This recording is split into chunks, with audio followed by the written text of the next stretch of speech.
April 13, 1919 Amritsar. ఆ రోజు Baisakhi festival. కానీ ఆ రోజు జరిగింది పండగ కాదు, ఒక మారణ హోమం. జనరల్ డయర్ ఆర్డర్ ఇచ్చిండు, ఫైర్ అని. తుపాకుల శబ్దాలు, ఆడపిల్లల ఆర్తనాదాలు, గోడల్ని దూసుకెళ్లిన బుల్లెట్స్. కేవలం 10 నిమిషాల్లో వందల మంది ప్రాణాలు గాల్లో కలిసిపోయాయి.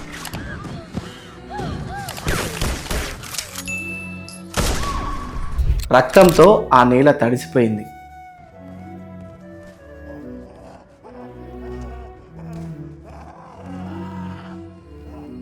అది చూసిన ఒక చిన్న పిల్లాడికి భయం వేయలేదు, దుఃఖం రాలేదు. అతని కళ్ళల్లో కేవలం అగ్ని మండింది.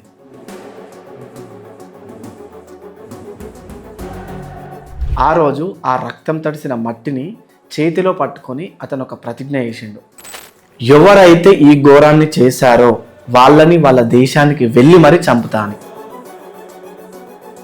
అది కేవలం మాట కాదు, అది 21 years మండిన ఒక అగ్ని. అతనే సర్దార్ ఉధమ్ సింగ్. నమస్తే friends, welcome back to Mahesh talks Telugu. ఈరోజు మనం మాట్లాడుకోబోయే స్టోరీ కేవలం ఒక ఫ్రీడమ్ ఫైటర్ది మాత్రం అస్సలు కాదు. ఇది ఒక మనిషి ప్రతీకారం, ఇంకా ఒక దేశం కోసం చేసిన సాక్రిఫైస్ కథ.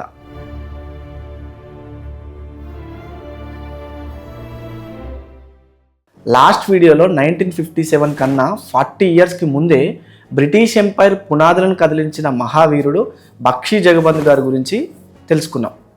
బక్షీ జగబంద్ గారి గురించి క్లియర్గా ఎక్స్ప్లెయిన్ చేసిన. ఇంకెవరైనా చూడని వాళ్ళు ఉంటే వెళ్ళి చూడండి, మన ఛానల్లో ఉంటుంది లింక్. అండ్ ఇక్కడ నేను ఐ కార్డ్స్లో ఇస్తా, వెళ్ళి చూడండి. ఈ సిరీస్లో నేను ఇలాంటి 70 to 80 unknown freedom fighters members గురించి ఎక్స్ప్లెయిన్ చేయబోతున్నాను అనమాట. సో ఎవరైతే కొత్తగా మన ఛానల్ చూస్తున్నారో వాళ్ళు ఇప్పుడే తొందరగా సబ్స్క్రైబ్ చేసుకొని నోటిఫికేషన్ ఆన్ చేసుకొని పెట్టుకోండి. ఎవ్రీ వీక్ 2 videos వస్తాయి. మీరు మిస్ అవ్వకుండా ఉండాలంటే ఇప్పుడే సబ్స్క్రైబ్ చేసుకొని నోటిఫికేషన్ ఆన్ చేసుకొని పెట్టుకోండి. చలో ఇప్పుడు మనం సర్దార్ ఉధమ్ సింగ్ గారి గురించి తెలుసుకుందాం. ఉధమ్ సింగ్ అసలు పేరు షేర్ సింగ్. పంజాబ్లోని సన్గ్రూర్ డిస్టిక్లో సునమ్ అనే విలేజ్లో 1899లో జన్మించిన అనమాట. చిన్నప్పుడే తల్లిదండ్రులను కోల్పోయి అమృత్సర్లోని సెంట్రల్ ఖాల్సా ఆర్ఫనేజ్లో పెరిగిండు. సో లైఫ్ మొదటి నుండే అతనికి కష్టాలను పరిచయం చేసింది. కానీ 1919లో జరిగిన జలియన్ వాలాబాగ్ ఈవెంట్ ఏదైతే ఉందో అతని లైఫ్ని కంప్లీట్గా మార్చేసింది. జనరల్ డయర్ ఆయన British Indian army officer. Firing order ఇస్తే మైకేల్ ఓ డయర్ అప్పటి పంజాబ్ గవర్నర్ దాన్ని సపోర్ట్ చేసిండు.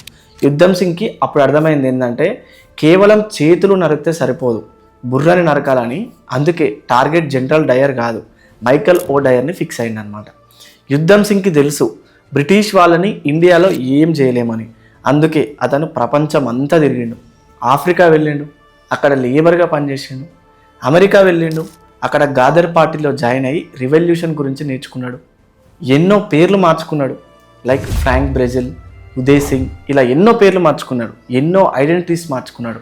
భగత్ సింగ్ని ఇన్స్పైర్గా తీసుకొని అతని ఫోటోని ఎప్పుడు పాకెట్లో పెట్టుకొని తిరిగేవాడు. ఫైనలీ 1934లో లండన్కి రీచ్ అయ్యాడు. టార్గెట్ అక్కడే ఉన్నాడు, ఎవరు? మైకేల్ ఓ డయర్. కానీ వెంటనే చంపేశాడా అంటే లేదు. He weighted. రైట్ టైం కోసం వెయిట్ చేసిండు, రైట్ ఆపర్చునిటీ కోసం వెయిట్ చేసిండు. లండన్లోనే ఉంటూ చిన్న చిన్న పనులు చేసుకున్నాడు. కార్పెంటర్గా పనిచేసిండు, మెకానిక్గా పనిచేసిండు. ఈవెన్ ఓ డయర్ ఇంట్లో, అంటే ఎవరైతే టార్గెట్ ఉన్నాడో వాళ్ళ ఇంట్లో డ్రైవర్ లాగా కూడా పనిచేసిండు.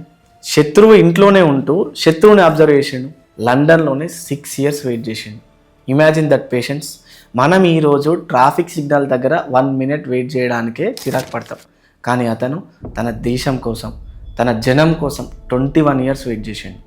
March 13, 1940 లండన్లోని క్యాస్టన్ హాల్, అక్కడ ఈస్ట్ ఇండియా అసోసియేషన్ మీటింగ్ జరుగుతుంది. మైకేల్ ఓ డయర్ అక్కడ చీఫ్ స్పీకర్గా ఉన్నారు. హాల్ అంతా బ్రిటిష్ ఆఫీసర్స్తో నిండుంది. ఇది చూస్తే మనకు సినిమాలో సీన్స్ గుర్తొస్తాయి కదా, కానీ ఇది రియల్ లైఫ్లో జరిగింది. మీటింగ్ అయిపోయింది. మైకేల్ ఓ డయర్ స్టేజ్ దిగుతున్నాడు. ఉధమ్ సింగ్ లేచిండు. జలియన్ వాలాబాగ్లో చనిపోయిన ప్రతి ఒక్కరి ఆవేదన అతని చేతిలో ఉంది. 2 bullets షూట్ చేసిండు. మైకేల్ ఓ డయర్ అక్కడే ఆ స్పాట్లోనే చనిపోయిండు. హాల్ అంతా గందరగోళం. క్యాచ్ హిమ్ అని అరుస్తున్నారు. కానీ ఉధమ్ సింగ్ పారిపోయాడా? లేదు. అతను అక్కడే నిలబడ్డాడు, నవ్వుతూ నిలబడ్డాడు. పోలీసులు వచ్చి పట్టుకున్నప్పుడు అతను భయపడలేదు.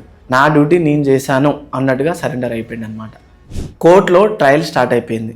జడ్జి అతన్ని పేరు అడిగిండు. అప్పుడు ఉద్దమ్ సింగ్ చెప్పిన పేరేంటో తెలుసా? రామ్ మహమ్మద్ సింగ్ ఆజాద్. ఈ పేరులో రామ్ అంటే హిందూ, మహమ్మద్ అంటే ముస్లిం, సింగ్ అంటే సిక్, ఆజాద్ అంటే ఫ్రీడమ్. ఇండియాలో ఉన్న అన్ని మతాలు ఒక్కటే, మనమంతా ఒక్కటే అని ఆ ఒక్క పేరుతో బ్రిటిష్ ఎంపైర్కి చెప్పిండు.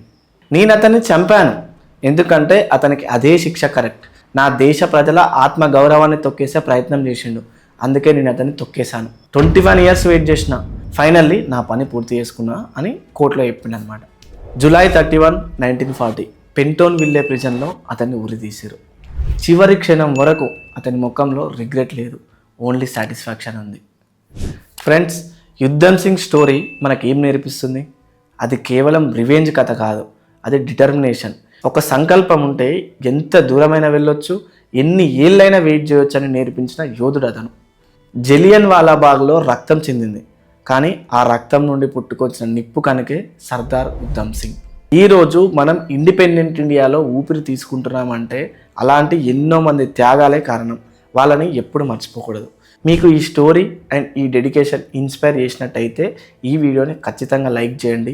ఉద్దమ్ సింగ్ గారి గురించి మీ ఒపీనియన్ని కమెంట్ బాక్స్లో షేర్ చేయండి. అండ్ అలానే నెక్స్ట్ వీడియోలో ఒక సాధారణ స్కూల్ టీచర్ చేతిలో స్కేల్ పట్టుకోవాల్సిన వాళ్ళు గన్ ఎందుకు పట్టుకున్నాడు? ఒక చిన్న క్లాస్ రూమ్లో పాఠాలు చెప్పే వ్యక్తి బ్రిటిష్ సామ్రాజ్యాన్ని గడగడలాడించిన ఒక ఆర్మీని ఎలా తయారు చేసిండు? ఆయనే సూర్యసేన్. సో నెక్స్ట్ వీడియోలో సూర్యసేన్ గారి గురించి ఫుల్ స్టోరీ తెలుసుకుందాం. సో అప్పటి వరకు ఎవరైతే ఫస్ట్ టైం మన ఛానల్ చూస్తున్నారో వాళ్ళు ఇప్పుడే తొందరగా సబ్స్క్రైబ్ చేసుకోండి అండ్ నోటిఫికేషన్ ఆన్ చేసుకోండి మర్చిపోకుండా. ఎందుకంటే వీక్లీ 2 వీడియోస్ ఈ సీక్రెట్ ఫ్రీడమ్ ఫైటర్స్ సిరీస్లో రిలీజ్ అవ్వబోతున్నాయి అనమాట.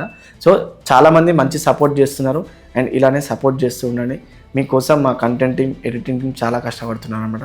సో దయచేసి మా ఎఫర్ట్స్ని గుర్తించి ప్లీజ్ వీడియోని ఒక లైక్ చేయండి అండ్ కుదిరితే ఈ వీడియోని ఎవరికైతే షేర్ చేయాలనుకుంటున్నారో వాళ్ళందరికీ షేర్ చేయండి. ఇంకా కుదిరితే మీ ఫ్యామిలీ గ్రూప్స్లో, ఫ్రెండ్స్ గ్రూప్లో కూడా షేర్ చేయండి. ఎందుకంటే ఈ సీక్రెట్ ఫ్రీడమ్ ఫైటర్స్ గురించి, వాళ్ళ త్యాగాలు, వాళ్ళు చేసిన ఎఫర్ట్స్ అందరూ ఖచ్చితంగా తెలుసుకోవాలి. అది మన బాధ్యత అనమాట. And thank you so much అందరికీ వీడియోని ఎండ్ వరకు చూసినందుకు. Let's remember our heroes. See you in the next video. జై హింద్.